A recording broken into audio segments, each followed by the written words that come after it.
study on date psychology recently revealed that 48% of men 26 to 40 years old have not approached women in the past year, and 60% of men aged 18 to 25 said they haven't. In the entire dataset, 30% of men said they never approached a woman in person before.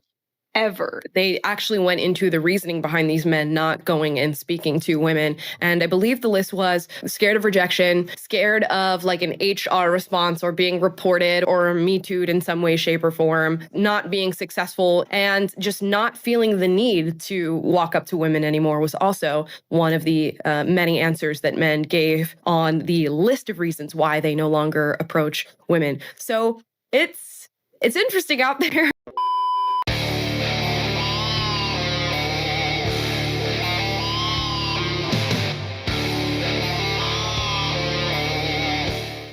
Women cannot figure out why men are choosing to be single. We've got a video for you here today from Circle of Kings. Don't forget to like and subscribe on your way in, and let's get into it. I guess she had the same idea. Let's see if you can pick up a guy at Home Depot. For you guys that don't already realize it, having the skills of building things and getting your hands dirty, not being afraid of that, is extremely attractive to pretty much all women. So the concept here of a woman going to Home Depot looking good and walking around trying to find a single guy, like, it's good, right? The ideas behind it are good. She wants to find a man that is not afraid to get his hands dirty. The concept behind going to Home Depot to find men is not a good one. They think that they have the right to bother men when they're in the middle of a project simply because she's single and thinks that men are obligated to talk to her. It's not creative, it's borderline harassment. However, many women have tried this, and it oftentimes does not work because those men at Home Depot are not looking to hit on a woman. They are just looking to finish their project, okay? Home Depot, Lowe's, it is like their peaceful place. It's their work zone, okay? They're in work brain. So if you're a woman that is trying to do this, you need to be a little bit bolder than what you typically would be. You need to say something to him. You need to approach him. Just make sure, especially if it's a weekend, to look at his hand, okay? Because most likely if it's a man on a weekend, like mid-morning, early afternoon, he's probably there because he's completing a task that his wife sent him there to do. Other than that, ladies, good luck, and men, good luck finishing your projects. The funny thing is that these women are so inept when it comes to men that even if they find a guy at Home Depot, it wouldn't actually matter. Going to Home Depot isn't a fun or peaceful trip. It's stressful enough as it is without having to deal with a desperately single woman. You're saying men need to be leaders, take initiative and stuff? Yeah, that's the bare minimum. So what if in a relationship you're dating a guy, your boyfriend, let's say you've been dating a year, he's like, I don't like how revealing you dress. Break up. Really? You think the then relationship? You should go find someone that dresses so you like wouldn't long just to be, skirts but hold on. and stuff, but he wants to stay with you, and he'll stay with you so long as you dress more modestly. Then suck it up. That's not really you following his lead then. He's saying, hey, look, when you were single, you're acting like a single girl. You're going to the club. You're going to stop dressing revealing. You're going to stop posting thirst traps on Instagram. I don't know. Like, you shouldn't be with an insecure man. Why would that be insecure? Why do y'all want us to lead?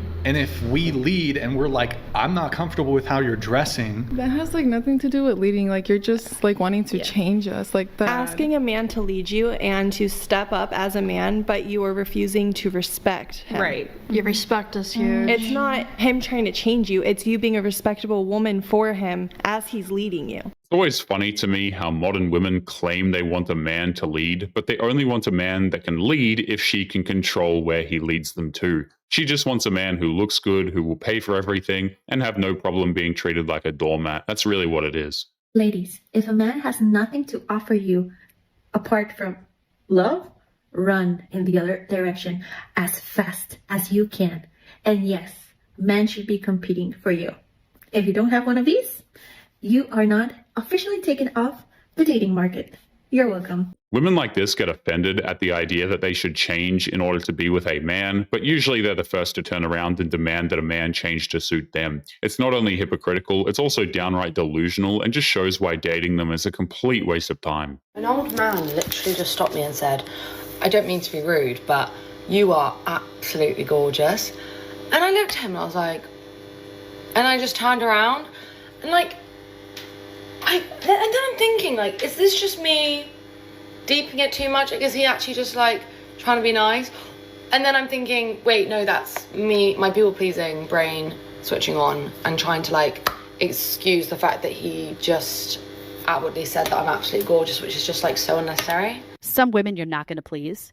The reason that gentlemen stop being gentlemen is because of videos like this. Because it's a very nice thing to do. And I'm sure this guy was extremely polite. He's an older guy. And you know what? He's from a different generation. He's from a generation where you could compliment a woman and they would appreciate that compliment, say thank you politely, and go about their day.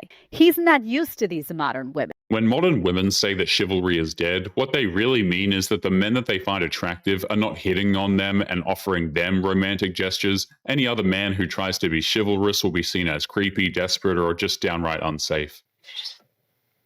You want to break up? Yeah, I do. So you have your mind set on this. And you sure this is what you want to do? Yeah.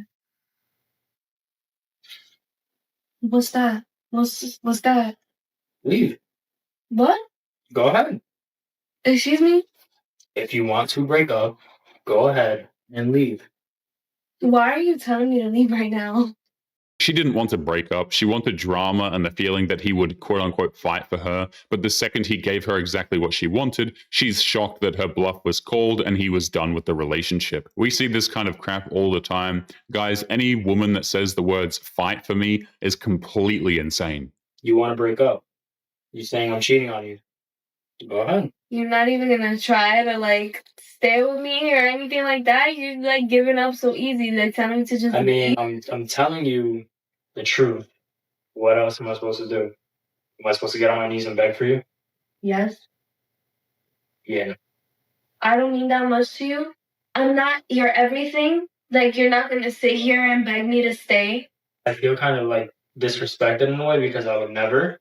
But if you want to break up and this is how you feel, go, since you don't trust me. She had no problem pushing the envelope and kept raising the stakes for no reason. He gave her several chances to change her mind, but she told him that she was done, and once she said that, he was done as well. And she can't understand why he would do that. Completely insane. Guys, I went on maybe one of the best first dates I have been on in recent years, but maybe ever this weekend. Okay, here's the story. We met on Hinge and we instantly clicked. I mean, it was just immediate banter, immediate conversation. We got deep, we got surface level. We were just really vibing and we weren't messaging for that long. It was probably just a few hours. Eventually he asks me to coffee. I say yes. He sets it up. He asks, what day are you free? What time? Da da da. It's so insane how women like this will text with a dude for hours and then immediately fall in love with him because of the vibe. But she has no idea that guy is still feeling things out and hasn't committed to anything yet. She's setting herself up for disappointment right now. I show up to the coffee shop and he shows up right after me and he walks in and I'm just taken aback. I'm taken aback by his beauty. He is just as gorgeous as his photos, if not even more in person. We meet, we hug, instantly we hit it off. Our entire date was 4.5 hours. You guys, we were sitting across from each other with no distractions, no phones, completely locked in, talking the entire time in riveting conversation for 4.5 hours in the corner of this little coffee shop. It was so sweet. He was like, so if you're interested, I would love to see you again. And I was like, yeah, I'm interested. I would love to see you again. This story seems a little too perfect, so it wouldn't be surprising if this just never happened. Women like this love to tell stories like this simply because it gives them attention, and most of these women are so far gone that they think their imagination actually counts as reality.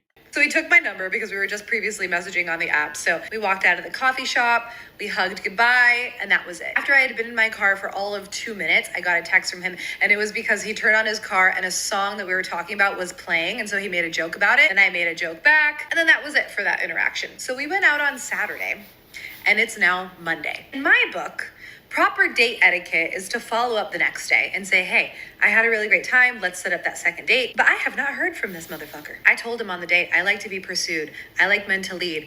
I want you to put in the effort. That's what I'm looking for, and that's what I'm available for right now. Even after fawning and gushing over this guy, she immediately throws him out because he didn't text her within a 24-hour period. There is no compromise. If she's not getting everything she wants, then the fantasy is ruined and she needs to shoot herself in the foot. So I made it clear. So at this point, I haven't heard from him in over a day, and I've decided that I'm going to give it a solid 48-hour window of time. And if I do not hear from him by the end of today, this man has disqualified himself. You're telling me that you can have a perfect, unheard of, best ever first date, and you have chemistry, and you have connection. But if that man doesn't follow your unspoken rule of texting you within 24 hours from that first date, of course, she would scratch him off the list. This woman is only interested in her fantasy and will settle for nothing less. Anything that challenges that immediately will be considered a red flag, and she will sabotage everything just to protect her movie moment. he's off the list?